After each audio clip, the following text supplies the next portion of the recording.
Shalom saudara-saudara yang terkasih. Hari ini kita berjumpa lagi dalam pembahasan tentang peperangan rohani. Kenapa kita hidup hari-hari ini kita merasa sangat cemas, ketakutan, depresi, tekanan-tekanan, persoalan yang tidak pernah berhenti dalam kehidupan kita? Karena ternyata dalam kehidupan kita sebetulnya kita selalu berperang dengan kuasa-kuasa kegelapan. Tapi sebelum saya membahasnya lebih jauh lagi, saya ajak kita semuanya untuk berdoa terlebih dahulu. Terima kasih Bapa, Engkau berkati firman yang akan kami dengar hari ini tentang peperangan rohani, supaya kami diberikan kecerdasan, pengetahuan dan hikmat, supaya bagaimana cara kami menanggulangi semua persoalan-persoalan kehidupan kami, supaya kami tidak lagi menjadi korban daripada iblis dengan roh-roh jahat di udara, tapi kami menjadi orang-orang pemenang, bahkan lebih daripada pemenang. Berkati kami semua yang mendengarkan, kami pasti percaya Tuhan akan bekerja di dalam kami. Kami siap diberkati dalam nama Tuhan Yesus Kristus. Haleluya. Amin. Saudara yang dikasihi, tanpa sadar kehidupan kita selalu hidup dalam tekanan-tekanan. Tahukah saudara yang dikasihi bahwa tekanan-tekanan itu bukan berasal daripada Tuhan, tetapi berasal daripada iblis. Karena Tuhan berkata bahwa bumi ini dan seluruh isinya sudah diserahkan kepada iblis. Itu ada kata-kata bahwa iblis yang sendiri yang mengatakan pada saat Tuhan Yesus naik ke bukit pada saat dia 40 hari berpuasa. Dan iblis mengatakan bahwa dia sudah diberikan kuasa atas bumi ini dan seluruh isinya. Berarti kalau kita hidup di dalam bumi ini dan kita masih ada di sini, iblis mempunyai kuasa untuk mengakses hidup kita, membuat hidup kita tidak bahagia, membuat kita cemas, membuat kita selalu pikiran negatif, membuat kita selalu putus asa, dan membuat kita tidak bahagia. Tetapi hari ini kita akan menerima jawaban. Kenapa kita orang-orang Kristen, orang-orang yang sudah terima Yesus, kehidupan yang harus kita jalani adalah sebetulnya kehidupan sebuah peperangan yang kita lakukan setiap hari. Peperangan di dalam kehidupan kita ini ada dua. Satu, kita berperang atas diri kita sendiri, yaitu menaklukkan keegoan kita, menaklukkan diri kita supaya kita bisa sabar, kita menaklukkan diri kita supaya kita bisa mengampuni, kita menaklukkan diri kita untuk bisa mengasihi. Dan ada faktor luar, di luar diri kita, yaitu ada roh-roh jahat yang ingin masuk dan mengintimidasi kehidupan kita. Bagaimana caranya supaya kita bisa berperang dan kita bisa menang untuk menanggulangi peperangan-peperangan yang ada di dalam hati kita, yang juga ada di luar kita. Sekarang kita akan belajar bagaimanakah caranya.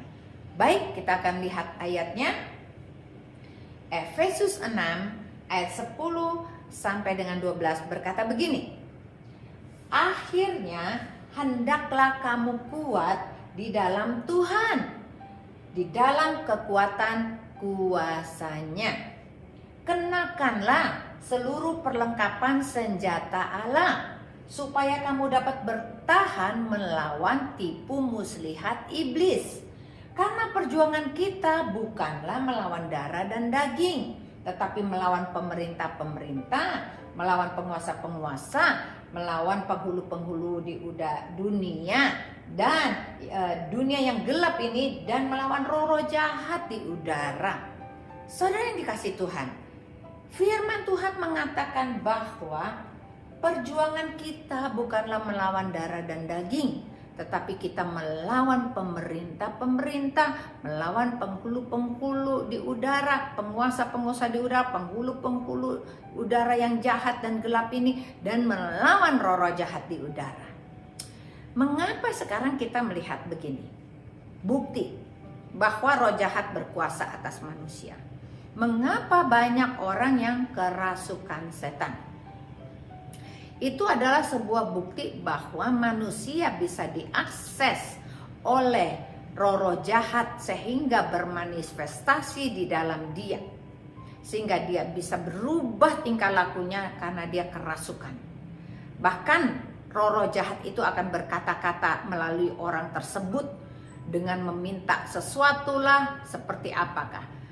Dan ada roh-roh jahat yang menguasai orang tersebut bertahun-tahun, seperti orang gila yang di Gerasa.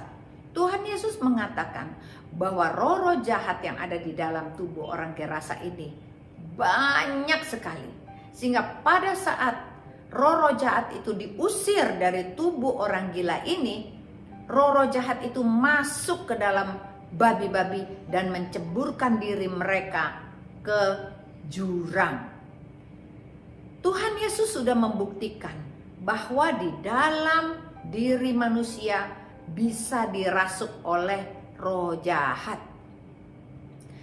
Dari kisah-kisahnya Tuhan Yesus sepanjang dia melayani, berapa kali Tuhan Yesus melayani orang yang kerasukan, orang yang kena dan penyakit, ayan dan sebagainya. Semua itu adalah dirasuk oleh roh-roh jahat yang mengakibatkan penyakit, sakit penyakit dan membuat mereka menjadi gila, menjadi stres dan semuanya. Semua problem kehidupan kita bisa dimulai daripada intimidasi iblis, tipu muslihat iblis di dalam kita, sehingga kita selalu berpikir kita sudah tidak ada jalan, saya sudah putus asa, saya tidak mau percaya Tuhan lagi, bahkan saya ingin meninggalkan Tuhan karena aku tidak percaya, aku berdoa tetapi aku tidak dijawab. Itu adalah tipu muslihat iblis.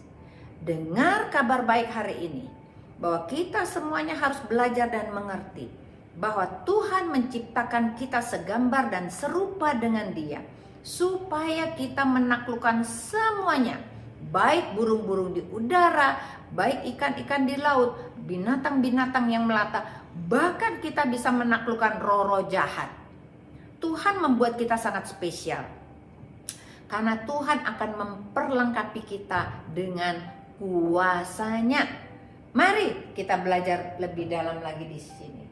Tadi dikatakan, hendaklah kamu kuat di dalam Tuhan dan di dalam kekuatan kuasa-Nya. Ini yang Tuhan mau tegaskan buat kita. Mari kita semuanya harus kuat. Kita harus pakai kekuatan Tuhan dengan kekuatan kuasa-Nya. Hal yang pertama yang harus kita lakukan adalah sebagai berikut. Kita harus memakai senjata Allah. Ayatnya Efesus 6 ayat 13 berkata begini.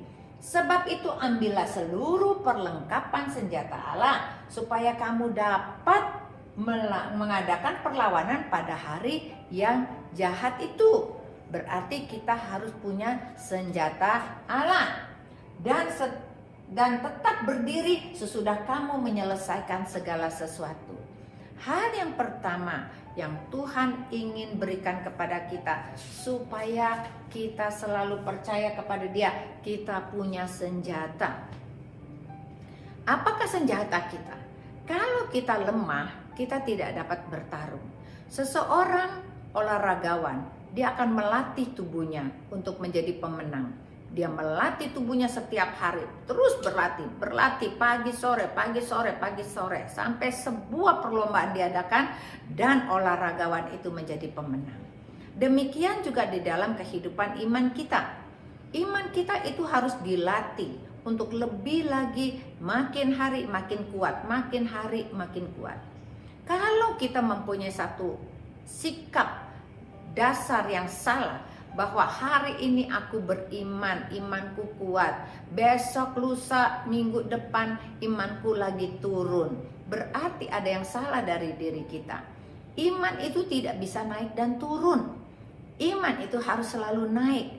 Tuhan sudah jelas katakan di akhir zaman akan ada peperangan rohani bagi anak-anak Tuhan, yaitu kita semua. Kita harus bersiap-siap. Kita harus punya senjata-senjatanya Tuhan supaya kita mampu untuk berperang, dan kita mau tahu dan kita lihat apakah senjatanya itu. Hal kedua yang harus kita ambil adalah sikap. kita harus ambil sebagai berikut. Efesus 6 ayat 14 dan 15 berkata begini. Jadi berdirilah tegap, berikatkan pinggang kebenaran dan berbaju jirakan keadilan. Kakimu berkasut kerelaan untuk memberitakan Injil damai sejahtera. Tuhan ingin kita berdiri tegap, berikat pinggangkan kebenaran, dan di dalam diri kita ada keadilan. Dan terlebih lagi Tuhan berkata kita harus punya kerelaan untuk memberitakan Injil keselamatan bagi orang lain. Kalau kita tidak mengambil sikap ini, kita akan menjadi lemah. Karena apa? Sikap berdiri tegap berarti kita kokoh, tidak tergoncangkan, tidak tergoyahkan. Dan berikat pinggang kebenaran berarti di dalam kita ini ada kekuatan. Pada saat ikat pinggang itu dipakai, kita akan berjalan lebih cepat, kita akan berlari lebih cepat, dan kita akan semakin merasa lebih kuat. Berdiri tegap, berikat pinggangkan kebenaran, dan memiliki keadilan, ini yang Tuhan inginkan. Supaya baju jirah kita yang menutupi hati kita ini selalu adalah sikap kita yang adil dan rela memberitakan Injil damai sejahtera, Injil keselamatan. Saudara yang dikasihi Tuhan, pada saat saya mengalami masa remaja, saya tidak tahu bagaimana caranya menginjil. Tetapi aku percaya sesuatu pasti terjadi kalau kita mau pakai mulut, lidah, bibir kita. Pada suatu hari aku sudah belajar bahwa orang bisa diselamatkan melalui percaya kepada Yesus Kristus. Maka saya mulai mengambil satu langkah. Walaupun saya belum sama sekali mengerti tentang apa yang Tuhan inginkan sesungguhnya, saya mulai memberitakan Injil kepada tetangga-tetangga saya. Pada saat itu saya adalah sebuah sales kosmetik. Saya lakukan dan saya mengetuk rumah daripada tetangga saya. Lalu saya mulai katakan, Ibu maukah facial gratis? Kalau mau facial gratis, sini saya layani. Dan saya mulai memberikan servis gratis, facial gratis kepada ibu tersebut. Sambil saya memijit-mijit mukanya. Dan saya mulai berkata, Ibu, percayalah kepada Yesus. Yesus itu juru selamat. Dia adalah Allah yang benar. Dia adalah Tuhan di atas segala Tuhan. Sambil ibu itu menanyakan siapa itu Yesus, saya menjawab dengan pengetahuan saya seadanya.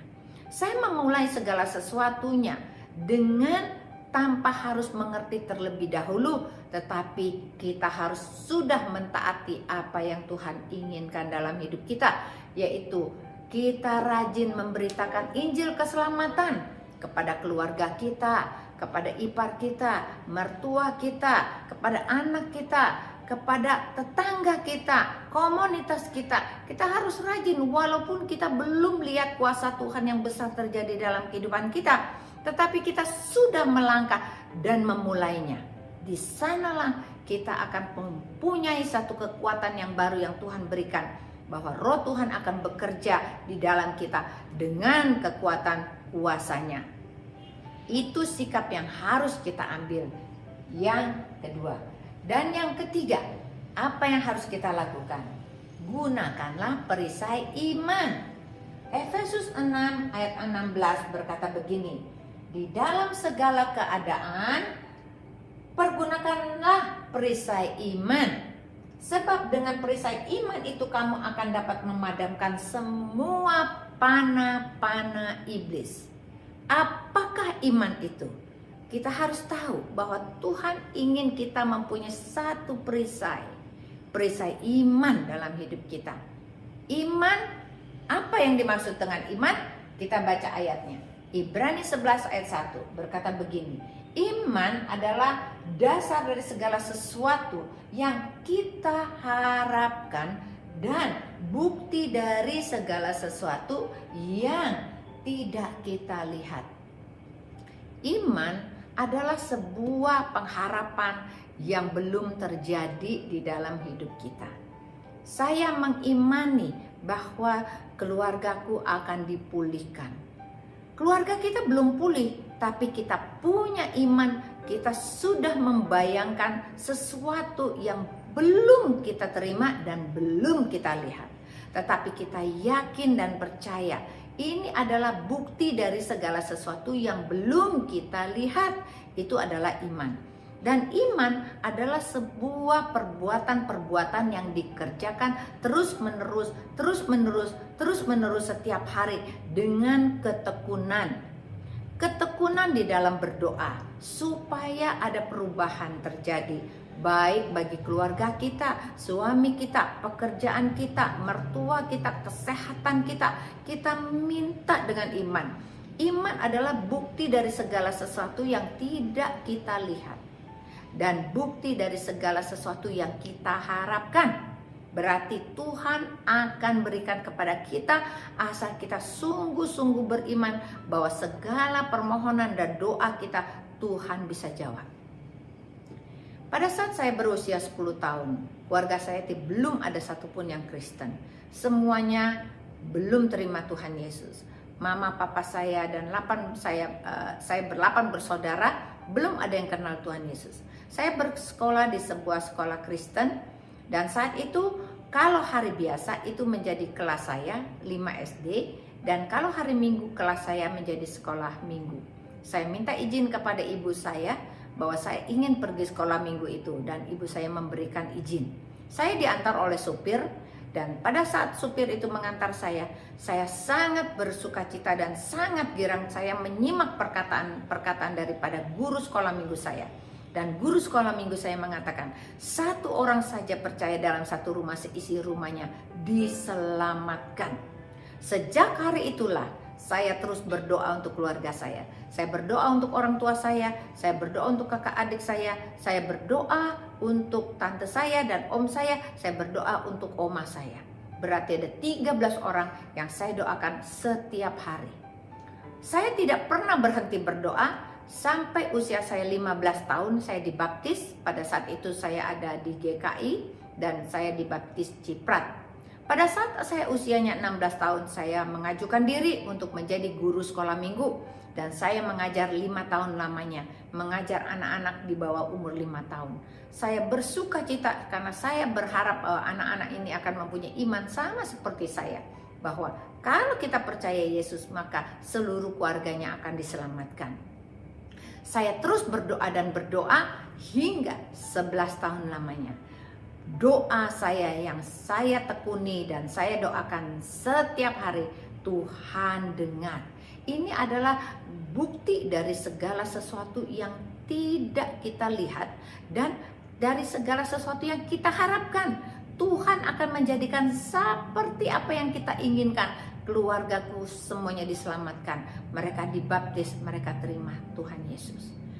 Saudaraku yang terkasih, jangan pernah berhenti untuk berharap sama Tuhan. Jangan pernah putus asa, jangan pernah mundur, jangan pernah engkau patah hatimu, tetapi engkau mau bangkit kembali. Taruh pengharapanmu ada di dalam Yesus Kristus.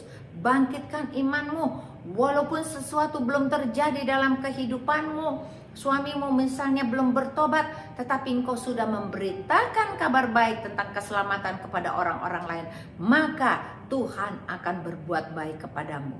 Lakukan apa yang menjadi keinginan Tuhan di dalam kehidupanmu, maka kehidupanmu akan dipulihkan oleh Tuhan. Mari kita lihat lagi ayat selanjutnya. Efesus 6 ayat 17 berkata begini, dan terimalah ketopong keselamatan dan pedang roh, yaitu firman Allah. Ketopong keselamatan, yaitu ini pikiran kita. Ketopong keselamatan itu melindungi kita dari pikiran-pikiran yang tidak baik. Kita harus pakai ketopong keselamatan dan memakai pedang roh, yaitu firman Tuhan. Kita harus banyak mengisi pikiran kita dengan firman Tuhan. Kalau firman Tuhan ini sudah masuk dan kita baca setiap hari dengan tekun, tiap hari kita baca dan baca, walaupun engkau tidak mengerti, lanjutkan saja. Lanjutkan pembacaanmu 5 pasal 1 hari. Terus tiap hari, tekun dan tekun, engkau akan menerima sebuah karunia istimewa. Karena kerajinanmu, karena ketekunanmu, maka engkau akan dibukakan rahasia-rahasia daripada firman Tuhan ini. Hanya dengan ketekunan dan terus-menerus engkau lakukan, maka ketopong keselamatan ini akan menutupi pikiranmu, matamu, mulutmu, telingamu, sehingga engkau tidak gampang dipengaruhi oleh iblis, tidak gampang dipengaruhi oleh tipu muslihat iblis. Karena Tuhan sudah melindungi pikiranmu. Tidak ada lagi pikiran yang negatif. Tidak ada lagi pikiran-pikiran yang tidak percaya, yang bimbang hatinya. Karena orang yang bimbang hatinya tidak akan terima apapun. Itu janji Tuhan. Jadi kita jangan seperti itu. Mari kita bangkitkan iman kita. Sungguh-sungguh kita memakai ketopong keselamatan. Kita pakai pedang, yaitu pedang roh, yaitu firman Tuhan. Firman harus ada di sini. Sehingga pada saat ada sesuatu kejadian yang ingin mengacaukan pikiran kita, maka pedang roh itu akan membalasnya. Berkata, tidak, aku percaya Yesus lebih berkuasa dari penyakitku. Tidak, aku lebih percaya bahwa Yesus berkuasa pulihkan keluargaku. Tidak, aku tidak mau dengar keluhan-keluhanmu bahwa aku akan hidupnya sangat menderita. Aku percaya Yesus pulihkan aku. Karena rancangan Tuhan adalah seperti tingginya langit dengan bumi. Rancangan Tuhan adalah rancangan damai sejahtera dan sukacita. Tidak, bukan rancangan kecelakaan buat kita. Oleh karena itu kita harus pakai porsi kita untuk menerima Yesus Kristus sebagai Tuhan dan Juru Selamat dalam hati kita. Berjalan dalam iman dan percaya. Dan kita harus tahu peperangan kita yang kita sedang jalani bukan melawan darah dan daging, tapi melawan pemerintah, penghulu-penghulu, penguasa-penguasa, dan roh-roh jahat di udara. Sehingga setelah kita percaya, kita selalu akan berjaga-jaga. Ayat selanjutnya, mari kita lihat. Efesus 6 ayat 18 berkata begini. Dalam segala doa dan permohonan, berdoalah setiap waktu di dalam roh, berjaga-jagalah di dalam doamu itu. Berarti Tuhan minta, ayo, mari saudara-saudara yang terkasih, kita banyak berdoa. Mari tekun terus berdoa, karena hanya dengan doa saja kita akan menjadi kuat. Karena doa adalah perisai dalam kehidupan kita. Tanpa doa, rumahmu gampang diterobos oleh roh-roh jahat. Tetapi jikalau ada satu orang yang sering berdoa di dalam rumah, maka seisi rumahnya akan dalam perlindungan Tuhan. Jangan pernah malas untuk kita berdoa dan berdoa untuk keluargamu, untuk perlindungan Tuhan bagi suamimu, bagi iparmu, bagi mertuamu, bagi anak-anakmu, bagi cucu-cucumu, bagi lingkungan, bagi gereja, bagi kota. Jangan pernah kita lupa untuk berdoa. Kita harus pakai waktu kita yang terbaik hanya untuk kemuliaan Tuhan. Pakailah kekuatan itu buat kita semakin kuat, kita akan mengenal kuasanya di dalam kita. Kuasa kebangkitan Tuhan terjadi jikalau engkau setia. Kuasa Tuhan hanya bisa diberikan jikalau engkau mau melakukan step by step yang tadi. Ambil sikap, percaya bahwa apa yang Tuhan katakan ini benar. Apa yang Tuhan katakan bahwa kita hanya bisa mengalahkan iblis, roh jahat, pemerintah itu dengan mengenakan seluruh perlengkapan senjata Allah. Jangan kita pernah salah, jangan lengah. Oleh karena itu biarlah hari ini firman Tuhan yang berkata-kata kepada kita menjadikan kita manusia-manusia yang lebih kuat, penuh iman. Kita percaya Yesus Kristus selamatkan keluarga kita. Yesus Kristus akan mengubah kehidupan keluarga, baik kota, baik negara kita. Inilah firman Tuhan yang kita sampaikan pada hari ini memberkati kita semuanya. Tuhan Yesus memberkati. Mari kita berdoa. Tuhan Yesus, terima kasih banyak untuk firman yang sudah Engkau taburkan bagi kami tentang peperangan rohani. Kami percaya kami harus mengambil sikap dan tegap dan teguh di dalam Engkau. Dan bahkan kami memakai senjata Allah untuk berperang melawan iblis, melawan roh-roh jahat di udara, pemerintah, penguasa, penghulu. Karena kami ada di dunia ini Tuhan, tetapi karena Engkau ada di dalam kami, menyanggupkan kami untuk berperang, bahkan kami akan jadi menang. Tanpa Roh-Mu kami tidak bisa apa-apa. Kami memerlukan Engkau di dalam hidup kami. Kami perlu Engkau, Roh Kudus-Mu, memimpin langkah-langkah kami, sehingga kami bisa memakai seluruh perlengkapan senjata dalam kehidupan kami. Dan kami akan menjadi orang-orang yang menang, bahkan lebih daripada pemenang. Terima kasih banyak Bapa, terima kasih banyak Tuhan Yesus, terima kasih Roh Kudus. Dalam nama Tuhan Yesus, kita semua yang sudah diberkati katakan amin. Tuhan Yesus memberkati.